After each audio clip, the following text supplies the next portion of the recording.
Ya se encuentra con nosotros vía telefónica el maxi abogado David Peña, que le agradecemos que nos tome la llamada porque anda en trayecto, anda en carretera. David, muy buenos días.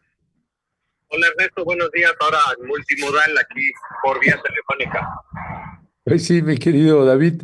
David, pues se habla de que Javier Duarte de Ochoa, el ex gobernador de Veracruz, pues está a un paso de una libertad anticipada. David, ¿qué información tienes sobre el caso de Javier Duarte de Ochoa? Mira, primero creo que es importante, ya sabes que me gusta hacer la parte del contexto, la contextualización y sobre todo en la parte legal. La Ley Nacional de Ejecución de Sanciones Penales se establece, bueno, como parte del proceso del cambio al sistema oral adversarial, hace ya más de 15 años, se separaron los procesos del juez que conocía el inicio de la investigación al juez o a la persona juzgadora que se sentenciaba, que llevaba el proceso, de la persona que ejecutaba tu sentencia, es decir, se dividieron en tres grandes bloques. Antes era la misma persona, el mismo juez o jueza, que llevaba todos los procesos, es decir, podría dictar una orden de aprehensión, después sujetarte proceso, sentenciarte, y después ese mismo juez o jueza ver el proceso de tu internamiento, de cumplimiento de la sentencia. Cuando se hace esta división justo es pues para evitar, digamos, el tema de la corrupción, el tema de la línea política, para separar los procesos, reduciendo con eso, digamos, el margen de, pues eso literal, ¿no? De corrupción, de que si tenían alguien, algún juez o jueza una línea política, pues no se continuara a lo largo de todo el proceso. Entonces, será esa separación. Ahora ya conocemos los jueces de control, los jueces o tribunales de enjuiciamiento y el tercer bloque, que es este grupo de juezas y jueces encargados de la ejecución de la sentencia, del cumplimiento de la pena. En este bloque, en este último juzgado, es ahora donde se encuentra Javier Duarte. A raíz de que se aprueba esta ley, se da la posibilidad de que las personas puedan acceder a una serie de beneficios que la propia ley establece cuando tú has cumplido cierta parte de la pena privativa de libertad, de la pena de cárcel, y cuando además cumples con ciertos requisitos. Y entonces aquí entramos al punto interesante. Hay dos opciones. Cuando cumples el 50% de la pena, se le llama libertad condicionada, tienes que cumplir una serie de requisitos y estás, como su nombre lo indica, condicionado, te ponen ciertas condiciones. Y cuando tú ya tienes más del 75% de la pena cumplida, de la pena privativa de libertad, de la pena de cárcel, puedes, ese mismo que se llama de anticipada. Esta libertad anticipada también tiene una serie de requisitos. Libertad condicionada, pero bueno, también dado este grandísimo contexto legal, ahora sí, en el caso de Javier, haber cumplido el 95% de la sentencia, de su sentencia de pena privativa de libertad, de la pena de cárcel, puede solicitar, legalmente puede solicitar el beneficio de la libertad anticipada, porque además lo podría haber solicitado una vez cumplido el 75% de la pena. Así lo establece la ley. Él lo está pidiendo ahora en el 95%, cuando ya cumplió el 95%, y presentando una serie de documentos que son la parte probatoria, digamos, la parte de respaldo de los requisitos que se establece la propia ley, para que la jueza, entiendo que es una jueza, la jueza de enjuiciamiento, la jueza de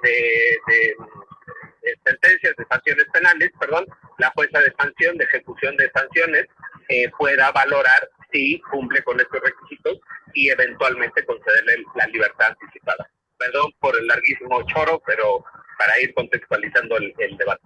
No, es exactamente al revés. Perdón, gracias, David, por esta contextualización.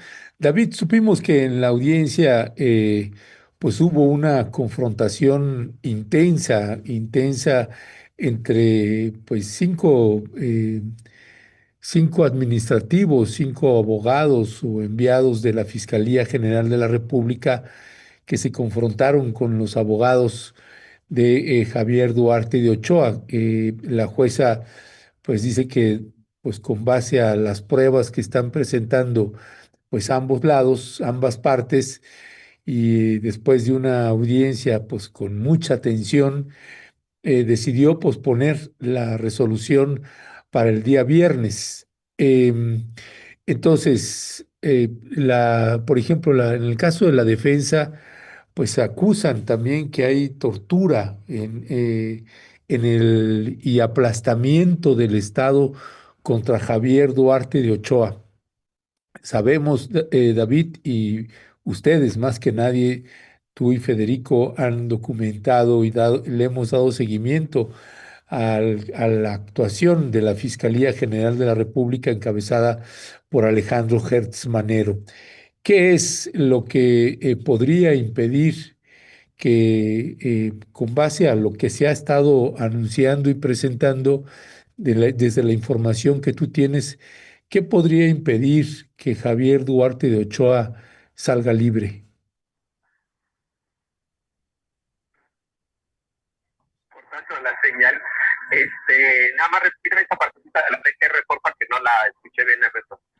Sí, que en el caso de la Fiscalía General de la República, ¿qué es lo que tendría que presentar o hacer para impedir que Javier Duarte de Ochoa pues salga libre?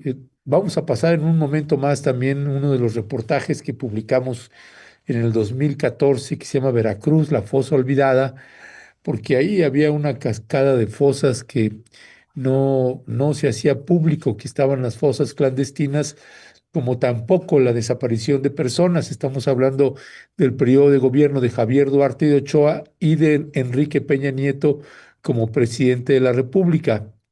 No sé, David, si con base a las denuncias que ha estado haciendo la fiscalía, la demanda que ha metido, si también está acusado por desaparición de personas, y qué tendría que pasar, David, para que pues este hombre pues no salga libre.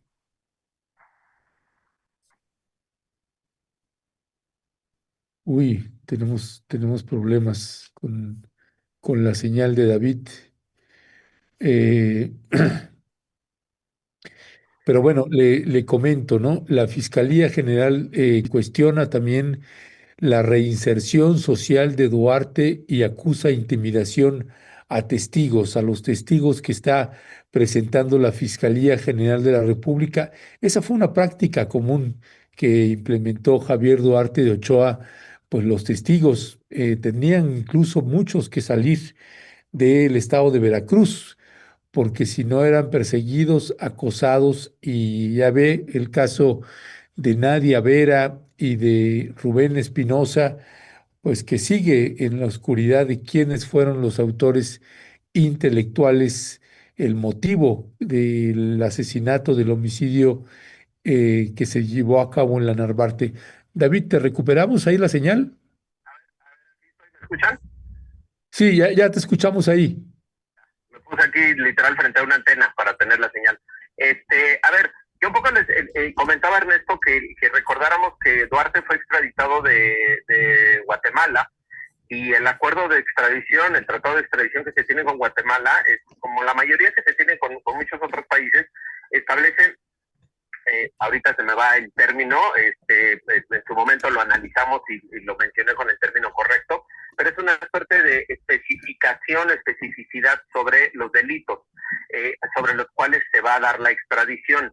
Tiene un nombre, insisto, no recuerdo el nombre exacto, lo hemos comentado en diferentes momentos, pero esta especificidad, digamos, no se llama así, pero utilizando una analogía, digamos, esta especificidad establece, es una suerte de garantía de legalidad para la persona extraditada, para que tú cuando llegues al país que está solicitando tu extradición, no llegues y digas, ah, bueno, te extraditaron por 3 delitos, o por 4 delitos, o por 3 causas, y llegues y te avienten 25 más. Eso hizo Javier Duarte en una estrategia de defensa, hizo el acuerdo de extradición, solicitó, o sea, digamos, se sujetó a la extradición, y con Guatemala se establecieron cuáles eran los procesos o los procedimientos sobre los cuales se les iba a seguir un procedimiento judicial o una persecución judicial. y ahí se establecieron el de asociación delictuosa, peculado y uno más. Creo que ejercicio indebido del servicio público por temas financieros, temas económicos en Veracruz. Cuando ya estaba en México, se le intentó por parte de la Fiscalía de Veracruz primero imputar por desaparición, omisión en la desaparición de muchas personas, desaparición forzada, de personas que presumiblemente habían sido desaparecidas por los propios elementos policiales del Estado. Esos procedimientos fueron sobreseídos ante un juez federal en vía de amparo, porque justo derivado del tratado de extradición, del acuerdo de extradición, no podían imponerse o no podían abrírsele procesos posteriores y de otros delitos por los cuales había sido extraditado. Así lo hizo igual la Fiscalía General de la República. La Fiscalía General de la República inició 2 procedimientos más, si no mal recuerdo, fueron tres acusaciones penales en materia de lo local, con Veracruz, y 2 a nivel de la Fiscalía General de la República. Esas cinco acusaciones que se pretendieron imputar en contra de Duarte se fueron hasta vía de amparo, y en vía de amparo ganó Duarte, la defensa de Duarte, la imposibilidad de juzgársele o de vincularlo a proceso por estos otros delitos, por estas otras causas por las cuales no había sido extraditado. Entonces, hoy uno de los alegatos que hacía justo la Fiscalía General de la República era que había todavía otros procedimientos pendientes en contra de Duarte, y lo que la jueza de ejecución solicitó fue, a ver, preséntenme cuáles son esos otros procedimientos, porque lo que la defensa me está diciendo es que tenía 5 procedimientos abiertos, y de esos 5 procedimientos se habían todos sobreseído, es decir, todos desechados, y que no existía ninguna acusación en su contra abierta al día de hoy. Ese es otro de los elementos que se tienen que analizar. Y lo otro que se alega, tanto de la Fiscalía Local como de la Fiscalía General de la República, es que, o se está alegando frente a la defensa, es que Duarte no cumple con los requisitos que establece la propia Ley de Ejecución de Sanciones Penales.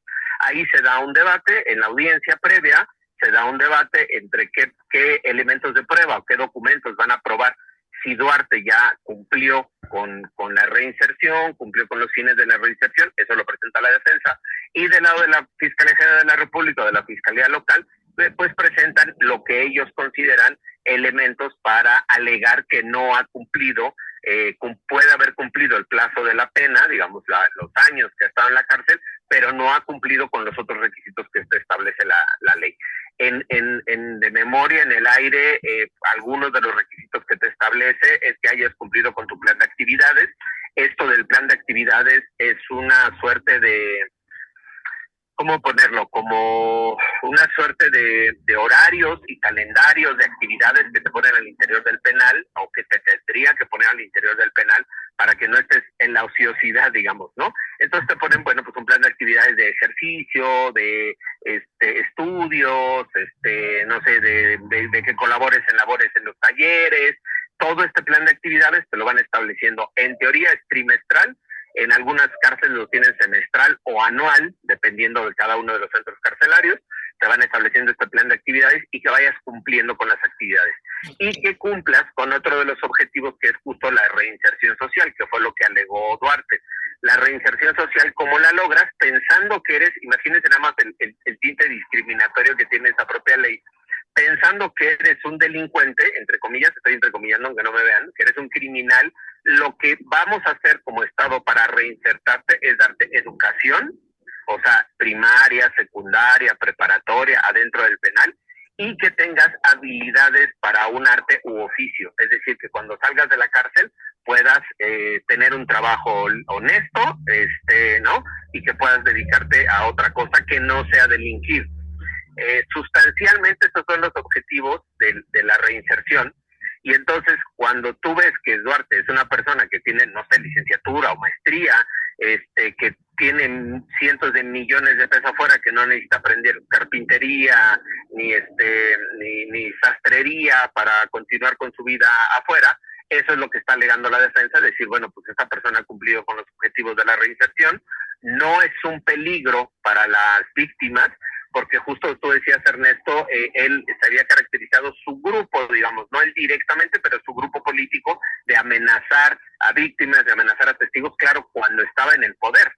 Hoy no pueden utilizarse para decir, es que hace 10 años o 9 años que él estuvo en el poder, amenazó a testigos o a víctimas, y la jueza tendría que decir, claro, ¿y qué ha hecho en estos 9 años? En estos 9 años amenazó a alguien, intimidó a alguien, amenazó a alguno de los testigos. No basta con que la FGR o la Fiscalía de Veracruz lo alegue en términos generales como que es un riesgo para la sociedad, sino que se tiene que probar ese riesgo, y esa es la parte más fuerte, digamos, o más dura, justo porque de un lado la defensa propone o alega que no es un riesgo para la sociedad, mientras que del otro lado se alega que sí sigue siendo un riesgo para la sociedad. Eso es completamente subjetivo, porque no hay elementos objetivos ni del lado de la defensa ni del lado de la FGR para alegar que no hay ese riesgo, y por lo tanto al final quedará a sujeto de interpretación de lo que haga la propia jueza de ejecución que está llevando el proceso.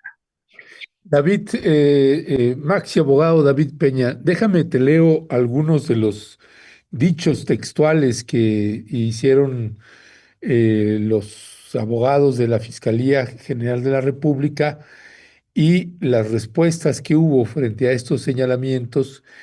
Y leo algunos, algo que recogió ahí también el periódico El Universal. Dice, esto que estaba señalando de que no cumplió, y leo esto porque me genera un poco de frustración ver que esto es lo que está argumentando la Fiscalía para que no salga de la prisión. Uno, este plan de reinserción que no lo presentaron los abogados para estas actividades educativas, deportivas o culturales dentro del penal. Dice la Fiscalía, alguien que tiene nivel de doctorado, que está señalado por un tema de 65,000 millones de pesos, no sabemos qué actividades educativas realizó. Si no sabemos el plan de actividades, no podemos hablar de una reinserción. Ese es uno de los puntos. El otro, dice, el abogado también señaló que hubo testigos que le dijeron que el ex gobernador de Veracruz los intimidó con la mirada durante su comparecencia. Y Javier Duarte de Ochoa estalló en risas. eh, por tanto, el fiscal general de la República pidió a la jueza que no ceder a una presión navideña de fin de año. También solicitó que Duarte no fuera liberado por aquellas madres buscadoras que han expresado que siga en prisión pagando sus delitos. Y ahí, pues sí, Javier Duarte se exaltó y señaló que esto era verdaderamente bajo, corriente e insultante.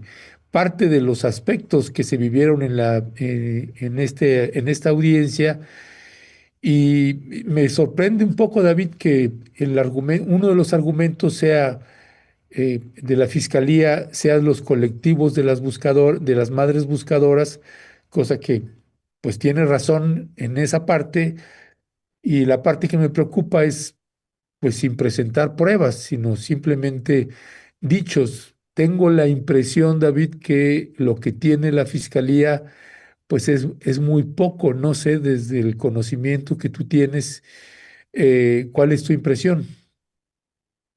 Y justo, mira, yo sin conocer los datos de prueba específicos y lo que se está presentando, lo que se presentó en la audiencia, lo que se está alegando, un poco solo viendo las notas y las crónicas que hacen, sobre todo Animal Político, ¿no? Que ha dado mucho seguimiento puntual a estas audiencias. Lo que yo veo es justo esto que te decía, cuando tú alegas que se ha cumplido o no ciertos requisitos, tanto del lado de la defensa como del lado de la fiscalía, tienes que probar que no se han cumplido esos requisitos, o bien probar que se han cumplido.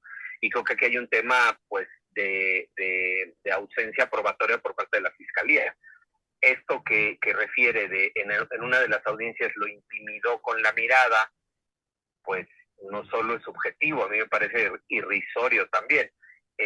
Sí, claro que puede haber una intimidación de ese tipo, por supuesto que puede haber, pero eso al final tendría que haberse presentado con haber entrevistado a este testigo, a esta víctima, tener un dictamen psicológico de la afectación o de cómo interpretó esa mirada, probar si eso le ha impedido ejercer su trabajo, se ha tenido que ir a otro lado o tiene medidas de seguridad o algo más que se traduzca, digamos, que se interprete, no solo en esta idea de decir, bueno, pues es que lo intimidó con la mirada, ¿no? Y lo intimidó con la mirada y con eso ya es una forma de intimidación a uno de los testigos.